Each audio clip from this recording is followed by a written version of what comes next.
The Fairey Battle was obsolete fast enough to make daylight bombing in 1940 look suicidal. It had entered service only 2 years earlier, but in France, the type was thrown against bridges and troop columns at low level and paid for it immediately.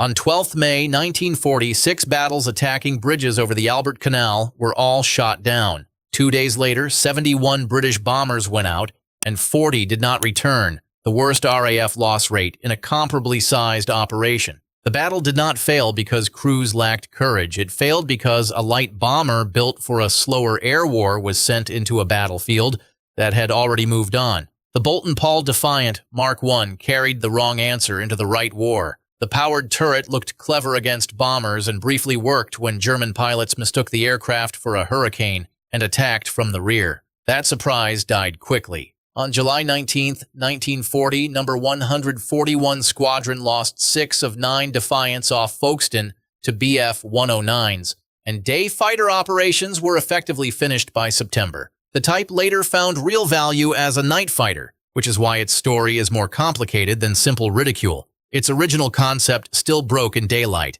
The turret fighter idea never became Britain's main answer. The Blackburn Roc took the turret fighter idea to sea and exposed its weaknesses even faster. It entered service in 1939 and was supposed to give the Fleet Air Arm a fighter that could defend the fleet with turret fire. In practice, it was too slow and too compromised to justify itself. Even its own commanding officer at Scapa Flow called the Roc a constant hindrance and wanted extra skuas instead. In Norway, the aircraft flew combat air patrols and proved of little use against German aircraft. The Roc's frontline life was short because the core idea was already failing in the air, and the naval version only made the compromise worse. The Blackburn Botha failed in the most direct way possible. It was built for important jobs and was bad at them. Designed to replace the Avro Anson and Vickers Wildebeest in general reconnaissance and torpedo bombing roles, the first production aircraft flew in December 1938, and the type entered RAF service a year later. Then the faults stacked up. Official testing exposed stability problems and chronic lack of power, while the side and rear view was so poor that it was described as useless for general reconnaissance. The RAF quickly backed away from giving it the torpedo role it had been intended for.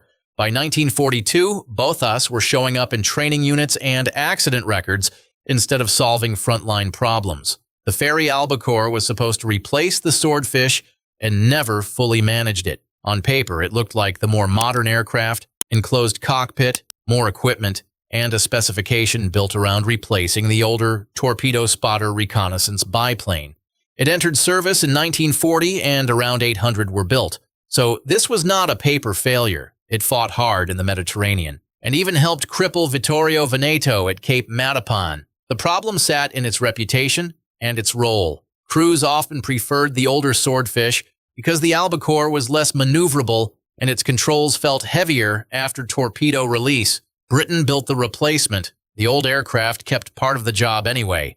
The Westland Whirlwind looked like a breakthrough and lived like a limited experiment. When it first flew in 1938, it was one of the fastest fighters in the world and carried 4 20mm cannon in the nose, which made it one of the heaviest armed fighters of its day. Pilots loved the visibility, the firepower, and the way it handled at low level.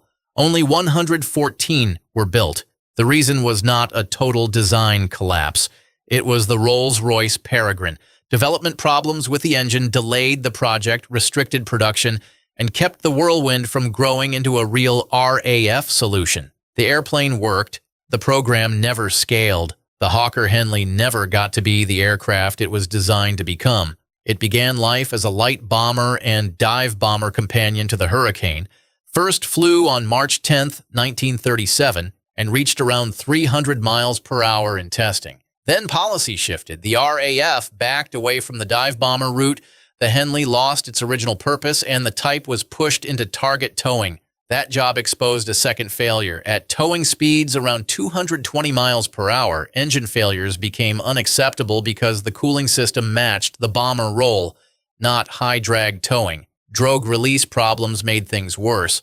By mid-1942, the Henley was out, replaced by aircraft better suited to the work. The Blackburn Firebrand spent the war changing identity and arrived too late to matter. It started as a high-performance carrier fighter, was accepted off the drawing board in 1940, and first flew in February 1942. Then, the whole concept drifted. The Napier Sabre engine it was meant to use was prioritized for the Hawker Typhoon. Performance disappointed, and the aircraft was redesigned around another engine as a strike fighter.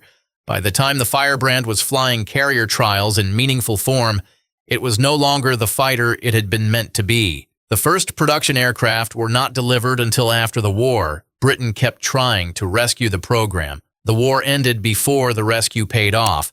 The Bristol Buckingham was overtaken before it could earn its place.